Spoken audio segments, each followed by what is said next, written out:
ओम उमा महेश्वराय नमः। आप सभी का हमारे YouTube चैनल पर हार्दिक स्वागत है। आज भौम प्रदोष के दिन आइए सुने भौम प्रदोष व्रत की पौराणिक कथा, प्रदोष व्रत का महत्व। साथ में सुनेंगे मंगलवार व्रत कथा और भगवान शिव की कथाएं। तो प्रेम से बोलें, शंकर भगवान माँ गौरी माता की जय हो। हमारे हिंदू धर्म में प्रदोष व्रत को बहुत शुभ और महत्वपूर्ण माना जाता है। इस व्रत को पूरी निष्ठा से करने से भोलेनाथ सारे कष्ट दूर करते हैं। ये व्रत मृत्यु के बाद मोक्ष की प्राप्ति कराता है। पुराणों के अनुसार एक प्रदोष व्रत करने का फल 2 गायों के दान के बराबर होता है। इस दिन शिव की आराधना कर पापों का प्रायश्चित किया जाता है। इस व्रत से प्रसन्न होकर शंकर भगवान भक्तों के सारे कष्टों को दूर करते हैं। प्रदोष व्रत को अन्य सभी दूसरे व्रतों से अधिक शुभ और महत्वपूर्ण माना जाता है। इस व्रत में व्रती को निर्जल रहकर व्रत रखना होता है। इस दिन प्रातःकाल स्नान करके भगवान शिव की बेलपत्र, गंगाजल, अक्षत, धूप, दीप सहित पूजा करनी चाहिए। संध्या काल में फिर से स्नान करके इसी प्रकार से शिव जी की पूजा करनी चाहिए। इस प्रकार प्रदोष व्रत करने से भक्तों को पूर्ण फल का लाभ मिलता है। अब आइए सुने भौम प्रदोष व्रत की पौराणिक कथा। जो प्रदोष व्रत मंगलवार के दिन पड़ता है वह प्रदोष भौम प्रदोष व्रत या मंगल प्रदोष व्रत कहलाता है। कथा के अनुसार एक समय की बात है, एक नगर में एक वृद्धा रहती थी। उसका एक ही पुत्र था। वृद्धा की हनुमान जी पर गहरी आस्था थी।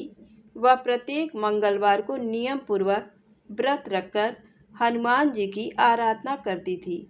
एक बार हनुमान जी ने अपनी भक्तिनी उस वृद्ध महिला की श्रद्धा का परीक्षण करने का विचार किया। हनुमान जी साधु का वेश धारण कर वृद्धा के घर गए और पुकारने लगे, है कोई हनुमान भक्त जो हमारी इच्छा पूर्ण करे? आवाज़ उस वृद्धा के कान में पड़ी। पुकार सुन वृद्धा जल्दी से बाहर आई और साधु को प्रणाम कर बोली, आज्ञा महाराज। हनुमान वेशधारी साधु बोले, मैं भूखा हूँ, भोजन करूँगा, तुम थोड़ी सी जमीन लीप दो। वृद्धा दुविधा में पड़ गई। अंततः हाथ जोड़कर बोली, महाराज, लीपने और मिट्टी खोदने के अतिरिक्त आप कोई दूसरी आज्ञा दें, मैं अवश्य पूर्ण करूँगी। साधु ने 3 बार प्रतिज्ञा कराने के पश्चात कहा, तू अपने बेटे को बुला, मैं उसकी पीठ पर आग जलाकर भोजन बनाऊंगा।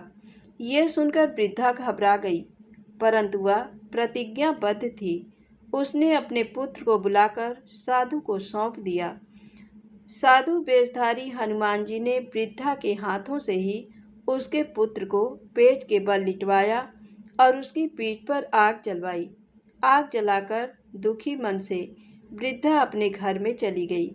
इधर भोजन बनाकर साधु ने वृद्धा को बुलाकर कहा, उनका भोजन बन गया है, तुम अपने पुत्र को पुकारो ताकि वह भी आकर भोग लगा ले। इस पर वृद्धा बोली, उसका नाम लेकर मुझे और कष्ट ना दें। लेकिन जब साधु महाराज नहीं माने तो वृद्धा ने अपने पुत्र को आवाज़ लगाई। वह अपनी माँ के पास आ गया। अपने पुत्र को जीवित देख वृद्धा को बहुत आश्चर्य हुआ और वह साधु के चरणों में गिर पड़ी। तब हनुमान जी अपने वास्तविक रूप में प्रकट हुए और वृद्धा को भक्ति का आशीर्वाद दिया। तो प्रेम से बोले, शंकर भगवान की जय हो, बजरंग बली की जय हो। आइए सुने मंगलवार व्रत की पौराणिक कथा। नैमिषारण्य तीर्थ में 80,000 मुनि एकत्र होकर पुराणों के ज्ञाता श्री सूत जी से पूछने लगे, हे महामुने, आपने हमें अनेक पुराणों की कथाएं सुनाई हैं।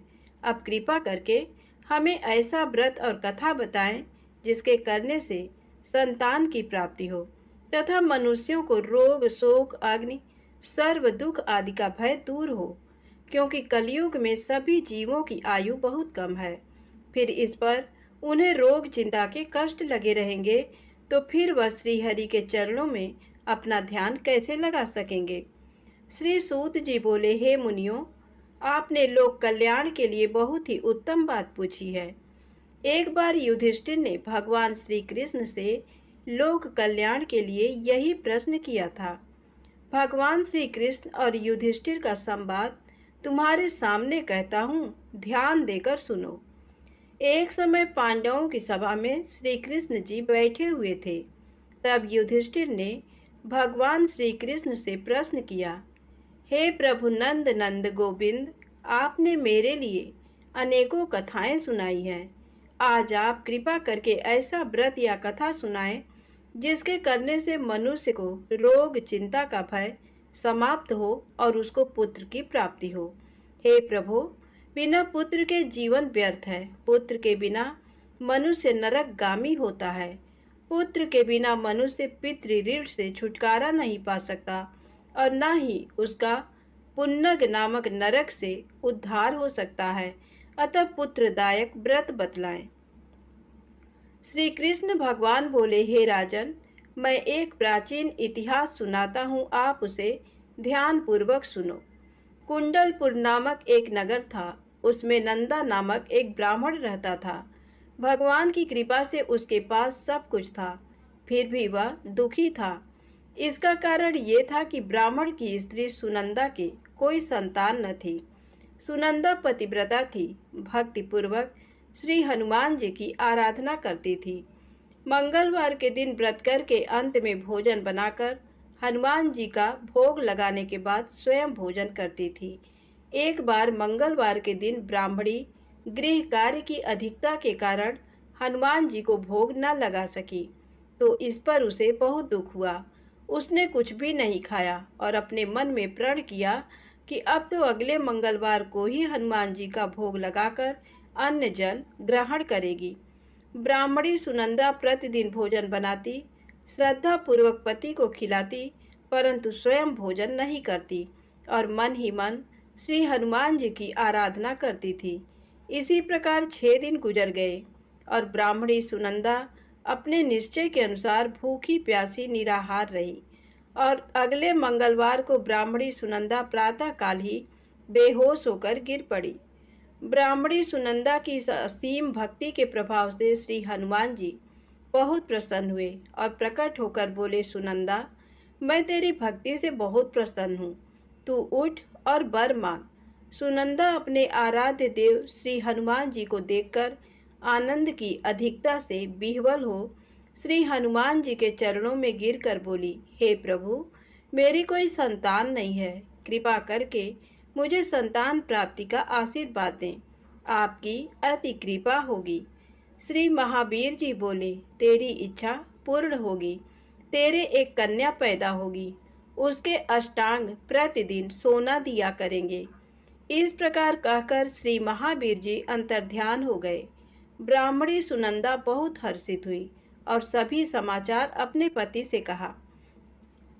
ब्राह्मण देवकन्या का वरदान सुनकर कुछ दुखी हुए, परंतु सोना मिलने की बात सुनी तो बहुत प्रसन्न हुए। विचार किया कि ऐसी कन्या के साथ मेरी निर्धनता भी समाप्त हो जाएगी। श्री हनुमान जी की कृपा से वह ब्राह्मणी गर्भवती हुई और 10वें महीने में उसे बहुत ही सुंदर पुत्री प्राप्त हुई। ये बच्ची अपने पिता के घर में ठीक उसी तरह से बढ़ने लगी जिस प्रकार शुक्ल पक्ष का चंद्रमा बढ़ रहा है। 10वें दिन ब्राह्मण ने उस बालिका का नामकरण संस्कार कराया। उसके कुल पुरोहित ने उस बालिका का नाम रत्नावली रखा, क्योंकि ये कन्या सोना प्रदान किया करती थी। इस कन्या ने पूर्व जन्म में बड़े ही विधान से मंगल देव का व्रत किया था। रत्नावली का अष्टांग बहुत सा सोना देता था। उस सोने से नंदा ब्राह्मण बहुत ही धनवान हो गया। अब ब्राह्मणी भी बहुत अभिमान करने लगी थी। समय बीतता रहा। अब रत्नावली 10 वर्ष की हो चुकी थी।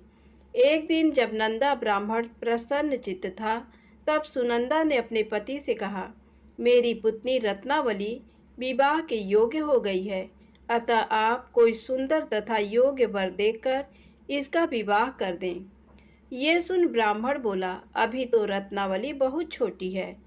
तब ब्राह्मणी बोली, शास्त्रों की आज्ञा है कि कन्या 8वें वर्ष में गौरी, 9 वर्ष में रोहिणी, 10वें वर्ष में कन्या, इसके पश्चात रस्वला हो जाती हैं।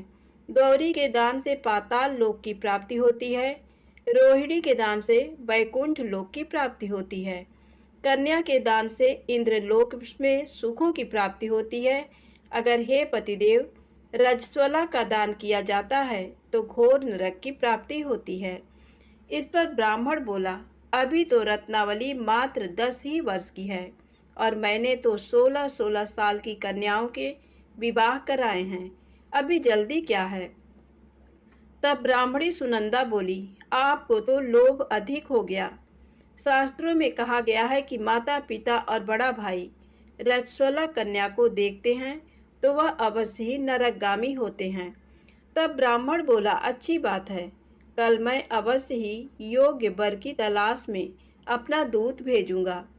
दूसरे दिन ब्राह्मण ने अपने दूत को बुलाया और आज्ञा दी कि जैसी सुंदर मेरी कन्या है वैसा ही सुंदर वर उसके लिए तलाश करो।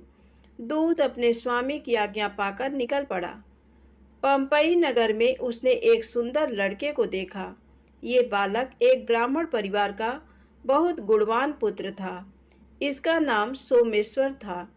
दूत ने इस सुंदर व गुणवान ब्राह्मण पुत्र के बारे में अपने स्वामी को पूर्ण विवरण दिया। ब्राह्मण नंदा को भी सोमेश्वर अच्छा लगा और फिर शुभ मुहूर्त में विधि पूर्वक कन्यादान करके ब्राह्मण ब्राह्मणी संतुष्ट हुए। परंतु ब्राह्मण के मन में लोभ समाया हुआ था। उसने कन्यादान तो कर दिया पर वह बहुत खिन्न भी था। उसने विचार किया कि रत्नावली तो अब चली जाएगी और मुझे इससे जो सोना मिलता था वह अब नहीं मिलेगा। मेरे पास जो धन था कुछ तो इसके विवाह में खर्च हो गया और जो शेष बचा है वह भी कुछ दिनों पश्चात समाप्त हो जाएगा। मैंने तो इसका विवाह करके बहुत बड़ी भूल कर दी है। अब कोई ऐसा उपाय हो कि रत्नावली मेरे घर में ही बनी रहे, अपनी ससुराल ना जाए।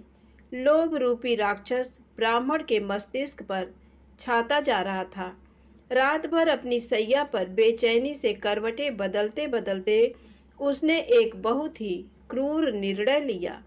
उसने विचार किया कि जब रत्नावली को लेकर उसका पति सोमेश्वर अपने घर के लिए जाएगा तो वह मार्ग में छिपकर सोमेश्वर का वध कर देगा और अपनी लड़की को अपने घर ले आएगा, जिससे नियमित रूप से उसे सोना भी मिलता रहेगा और समाज का कोई मनुष्य उसे दोष भी नहीं दे सकेगा।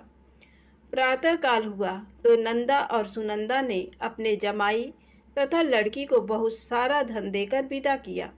सोमेश्वर अपनी पत्नी रत्नावली को लेकर ससुराल से अपने घर की तरफ चल दिया। ब्राह्मण नंदा महालोभ के वशीभूत हो अपनी मति खो चुका था। पाप पुण्य को उसे विचार ही न रहा। अपने भयानक व क्रूर निर्णय को कार्य रूप देने के लिए उसने अपने दूत को मार्ग में अपने जमाई का वध करने के लिए भेज दिया था, ताकि रत्नावली से प्राप्त होने वाला सोना उसे हमेशा मिलता रहे और वो कभी निर्धन ना हो। ब्राह्मण के दूत ने अपने स्वामी की आज्ञा का पालन करते हुए उसके जमाई सोमेश्वर का मार्ग में ही वध कर दिया। समाचार पाकर ब्राह्मण नंदा मार्ग में पहुंचा और रुदन करती अपनी पुत्री रत्नावली से बोला, हे पुत्री, मार्ग में लुटेरों ने तेरे पति का वध कर दिया है। भगवान की इच्छा के आगे किसी का कोई बस नहीं चलता है। अब तू घर चल, वहाँ पर ही रहकर शेष जीवन व्यतीत करना। जो भाग्य में लिखा है वही होगा। अपने पति की अकाल मृत्यु से रत्नावली बहुत दुखी हुई। करुण क्रंदन व रुदन करते हुए अपने पिता से बोली, हे पिताजी, इस संसार में जिस स्त्री का पति नहीं है उसका जीना व्यर्थ है। मैं अपने पति के साथ ही अपने शरीर को जला दूंगी और सती होकर अपने इस जन्म को, माता पिता के नाम को तथा सास ससुर के यश को सार्थक करूंगी। ब्राह्मण नंदा अपनी पुत्री रत्नावली के वचनों को सुनकर बहुत दुखी हुआ। विचार करने लगा, मैंने व्यर्थ ही जमाई बद का पाप अपने सिर लिया। रत्नावली तो उसके पीछे अपने प्राण तक देने को तैयार है। मेरा तो दोनों तरफ से मरण हो गया। धन तो अब मिलेगा नहीं। जमाई बद के पाप के फलस्वरूप यम यातना भी भुगतनी पड़ेगी। ये सोचकर वह बहुत खिन्न हुआ। सोमेश्वर की चिता बनाई गई। रत्नावली सती होने की इच्छा से अपने पति का सिर अपनी गोद में रखकर चिता में बैठ गई। जैसे ही सोमेश्वर की चिता को अग्नि लगाई गई, वैसे ही प्रसन्न हो मंगल देव वहां प्रकट हुए और बोले, हे रत्नावली, मैं तेरी पति भक्ति से बहुत प्रसन्न हूँ, तू वर मांग। रत्नावली ने अपने पति का जीवन दान मांगा। तब मंगल देव बोले, रत्नावली, तेरा पति अजर अमर है, ये महाविद्वान भी होगा और इसके अतिरिक्त तेरी जो इच्छा हो वर मांग। तब रत्नावली बोली, हे ग्रहों के स्वामी, यदि आप मुझ पर प्रसन्न हैं तो मुझे ये वरदान दीजिए कि जो भी मनुष्य मंगलवार के दिन प्रातःकाल लाल पुष्प लाल चंदन से पूजा करके आपका स्मरण करे, उसको रोग व्याधि ना हो, स्वजनों का कभी वियोग ना हो, सर्प अग्नि तथा शत्रुओं का भय ना रहे। जो स्त्री मंगलवार का व्रत करे वह कभी विधवा ना हो। मंगल देव तथास्तु कहकर अंतर्ध्यान हो गए। सोमेश्वर मंगल देव की कृपा से जीवित हो उठा। रत्नावली अपने पति को पुनः प्राप्त कर बहुत प्रसन्न हुई और मंगल देव का व्रत प्रत्येक मंगलवार को करके व्रतराज और मंगल देव की कृपा से इस लोक में सुख ऐश्वर्य को भोगते हुए अंत में अपने पति के साथ स्वर्ग लोक को गई। प्रेम से बोले हनुमान जी महाराज की जय हो। आइए सुने राम नाम की महिमा। लंकापति रावण के वध के बाद जब अयोध्यापति प्रभु श्री राम की कीर्ति दूर दूर तक फैल रही थी और वह मर्यादा पुरुषोत्तम कहलाने लगे, तब एक दिन महादेव शिव की इच्छा भी मर्यादा पुरुषोत्तम श्री राम से मिलने की हुई। पार्वती जी को संग लेकर महादेव कैलाश पर्वत से उतरकर अयोध्या नगरी के रास्ते पर चल पड़े। भगवान शिव और मां पार्वती को अयोध्या आया देखकर राम जी बहुत खुश हुए। माता जानकी ने उनका उचित आदर सत्कार किया और स्वयं भोजन बनाने के लिए रसोई में चली गई। इस बीच भगवान शिव ने श्री राम जी से पूछा, आपके सेवक हनुमान जी दिखाई नहीं पड़ रहे हैं। श्री राम बोले, वे बगीचे में हैं। शिव जी ने श्री राम जी से बगीचे में जाने की अनुमति मांगी और पार्वती जी का हाथ थामकर बगीचे में आ गए। बगीचे की खूबसूरती देखकर उनका मन मोहित हो गया। आम के एक घने वृक्ष के नीचे हनुमान जी दीन दुनिया से बेखबर गहरी नींद में सोए थे। एक लय में खर्राटों से राम नाम की ध्वनि उठ रही थी। चकित होकर शिवजी और माता पार्वती एक दूसरे की ओर देखने लगे। माता पार्वती मुस्कुरा उठी और वृक्ष की डालियों की ओर इशारा किया। राम नाम सुनकर पेड़ की डालियां भी झूमने लगी थीं और इनके बीच से भी राम नाम उच्चारित हो रहा था। शिवजी इस राम नाम की धुन में मस्त मगन होकर खुद भी राम राम कहकर नाचने लगे। माता पार्वती जी ने भी अपने पति का अनुसरण किया और अपने कोमल पैर थिरकाने लगी। शिव जी और माता पार्वती जी के नृत्य में ऐसी झनकार उठी कि स्वर्ग लोक के देवतागण भी आकर्षित होकर बगीचे में आ गए और राम नाम की धुन में सभी मस्त हो गए। माता जानकी भोजन तैयार करके प्रतीक्षारत थी, परंतु संध्या घिरने तक भी अतिथि नहीं पधारे। तब अपने देवर लक्ष्मण जी को बगीचे में भेजा। लक्ष्मण जी तो स्वयं को श्री राम का सेवक ही मानते थे, अतः बगीचे में आकर जब उन्होंने धरती पर स्वर्ग का नजारा देखा तो खुद भी राम नाम की धुन में झूम उठे। महल में माता जानकी परेशान हो रही थी कि अभी तक भोजन ग्रहण करने कोई भी क्यों नहीं आया। तब उन्होंने श्री राम जी से कहा, भोजन ठंडा हो रहा है, चलिए हम ही जाकर बगीचे में से सभी को ले आए। जब राम जी बगीचे में गए तो वहाँ राम नाम की धूम मची हुई थी।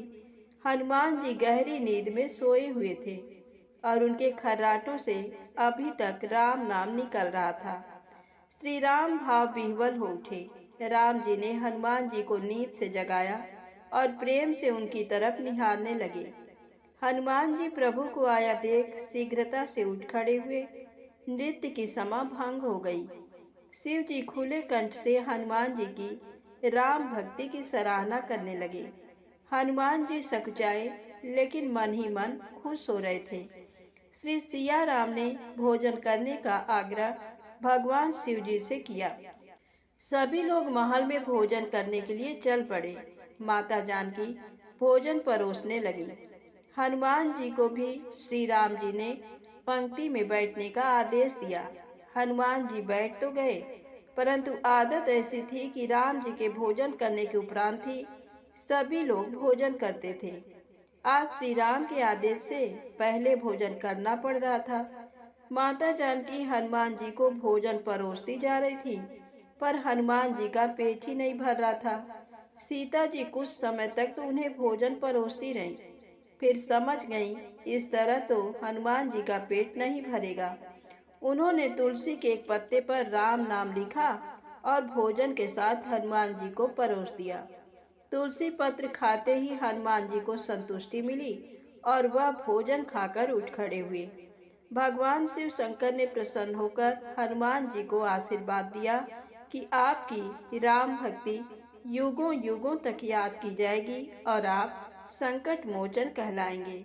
तो प्रेम से बोलें, शंकर जी भगवान की जय हो, संकट मोचन हनुमान जी की जय हो। अब आइए सुने राम नाम महिमा की दूसरी कहानी। महादेव जी को एक बार बिना कारण के किसी को प्रणाम करते देखकर पार्वती जी ने पूछा, आप किसको प्रणाम करते रहते हैं?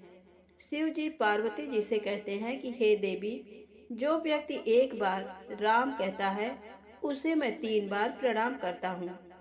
पार्वती जी ने एक बार शिव जी से पूछा, आप स्मशान में क्यों जाते हैं और ये चिता की भस्म शरीर पर क्यों लगाते हैं? उसी समय शिव जी पार्वती जी को शमशान ले गए। वहाँ एक शव अंतिम संस्कार के लिए लाया गया। लोग राम नाम सत्य है कहते हुए शव को ला रहे थे। शिव जी ने कहा कि देखो पार्वती, इस शमशान की ओर जब लोग आते हैं तो राम नाम का स्मरण करते हुए आते हैं और इस शव के निमित्त से कई लोगों के मुख से मेरा अति प्रिय दिव्य राम नाम निकलता है। उसी को सुनने में शमशान में आता हूँ और इतने लोगों के मुख से राम नाम का जप करवाने में निमित्त बनने वाले इस शव का मैं सम्मान करता हूँ, प्रणाम करता हूँ और अग्नि में जलने के बाद उसकी भस्म को अपने शरीर पर लगा लेता हूँ। राम नाम बुलवाने वाले के प्रति मुझे अगाध प्रेम रहता है। एक बार शिव जी कैलाश पर पहुँचे और पार्वती जी से भोजन मांगा। पार्वती जी विष्णु सहस्त्र नाम का पाठ कर रही थी। पार्वती जी ने कहा, अभी पाठ पूरा नहीं हुआ, कृपया थोड़ी देर प्रतीक्षा कीजिए। शिव जी ने कहा कि इससे तो समय और श्रम दोनों लगेंगे।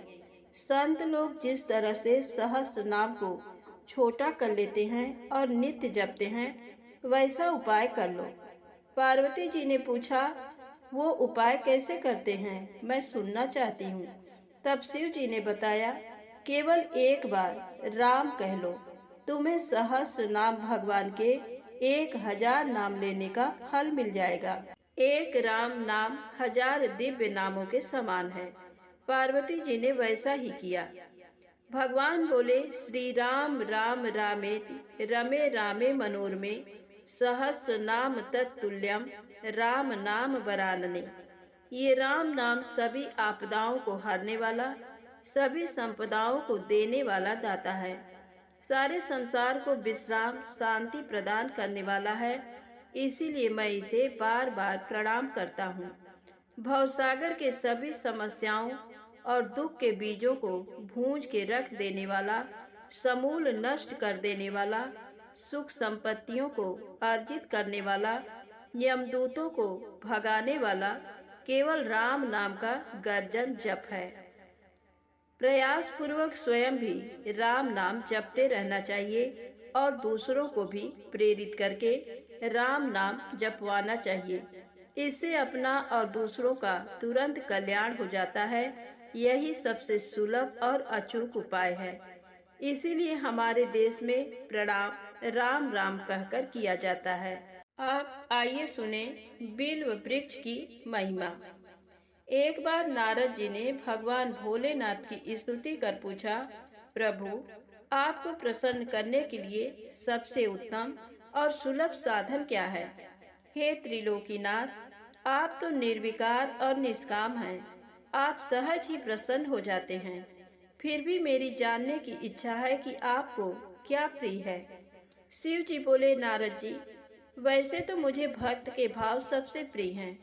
फिर भी आपने पूछा है तो बताता हूँ। मुझे जल के साथ साथ बिल्व पत्र बहुत प्रिय हैं। जो अखंड बिल्व पत्र मुझे श्रद्धा से अर्पित करते हैं, मैं उन्हें अपने लोक में स्थान देता हूँ। नारद जी भगवान शंकर और माता पार्वती की वंदना कर अपने लोक को चले गए। उनके जाने के पश्चात पार्वती जी ने शिव जी से पूछा, हे प्रभु, मेरी ये जानने की बड़ी उत्कट इच्छा हो रही है कि आपको बिल्व पत्र इतने प्रिय क्यों हैं। कृपा करके मेरी जिज्ञासा शांत करें। शिव जी बोले, हे शिवे, बिल्व के पत्ते मेरी जटा के समान हैं। उसका त्रिपत्र यानी 3 पत्ते ऋग्वेद, यजुर्वेद और सामवेद हैं। शाखाएं समस्त शास्त्र का स्वरूप हैं। बिल्व वृक्ष को आप पृथ्वी का कल्प वृक्ष समझें, जो ब्रह्मा विष्णु शिव स्वरूप हैं। स्वयं महालक्ष्मी ने शैल पर्वत पर बिल्व वृक्ष रूप में जन्म लिया था। ये सुनकर पार्वती जी कौतूहल में पड़ गईं। उन्होंने पूछा, देवी लक्ष्मी ने आखिर बिल्व वृक्ष का रूप क्यों लिया? आप ये कथा विस्तार से कहें। तब भोलेनाथ ने देवी पार्वती को कथा सुनानी शुरू की। हे देवी, सतयुग में ज्योति रूप में मेरे अंश का रामेश्वर लिंग था।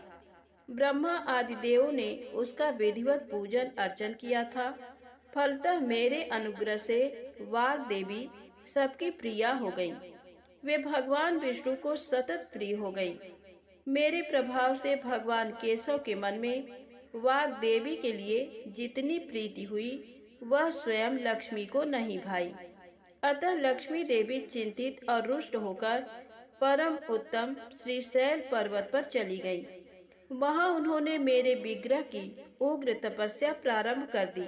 हे परमेश्वरी, कुछ समय बाद महालक्ष्मी जी ने मेरे विग्रह से थोड़ा ऊर्ध्व में एक वृक्ष का रूप धारण कर लिया और अपने पत्र पुष्प द्वारा निरंतर मेरा पूजन करने लगी। इस तरह उन्होंने कोटि वर्ष तक आराधना की। अंततः उन्हें मेरा अनुग्रह प्राप्त हुआ। महालक्ष्मी ने मांगा कि श्री हरि के हृदय में मेरे प्रभाव से वाग्देवी के लिए जो स्नेह हुआ है वह समाप्त हो जाए। शिव जी बोले, मैंने महालक्ष्मी को समझाया कि श्री हरि के हृदय में आपके अतिरिक्त किसी और के लिए कोई प्रेम नहीं है। वाग्देवी के प्रति तो उनकी श्रद्धा है। ये सुनकर श्री लक्ष्मी जी प्रसन्न हो गईं और पुनः श्री विष्णु के हृदय में स्थित होकर निरंतर उनके साथ विहार करने लगी। हे पार्वती, महालक्ष्मी के हृदय का एक बड़ा विकार इस प्रकार दूर हुआ था। इस कारण हरिप्रिया उसी वृक्ष रूप में सर्वदा अतिशय भक्ति से भरकर यत्न पूर्वक मेरी पूजा करने लगी। बिल्व इस कारण मुझे बहुत प्रिय है और मैं बिल्व वृक्ष का आश्रय लेकर रहता हूँ। बिल्व वृक्ष को सदा सर्व तीर्थमय एवं सर्व देवमय मानना चाहिए, इसमें तनिक भी संदेह नहीं है। बिल्व पत्र, बिल्व फूल, बिल्व वृक्ष अथवा बिल्व काष्ठ के चंदन से जो मेरा पूजन करता है वह भक्त मेरा प्रिय है। बिल्व वृक्ष को शिव के समान ही समझो, वह मेरा शरीर है। जो बिल्व पर चंदन से मेरा नाम अंकित करके मुझे अर्पण करता है, मैं उसे सभी पापों से मुक्त करके अपने लोक में स्थान देता हूँ। उस व्यक्ति को स्वयं लक्ष्मी जी भी नमस्कार करती हैं। जो बिल्व मूल में प्राण छोड़ता है उसको रुद्र देह प्राप्त होता है। तो प्रेम से बोले विष्णु भगवान माता लक्ष्मी की जय हो, शंकर भगवान माँ गौरी माता की जय हो।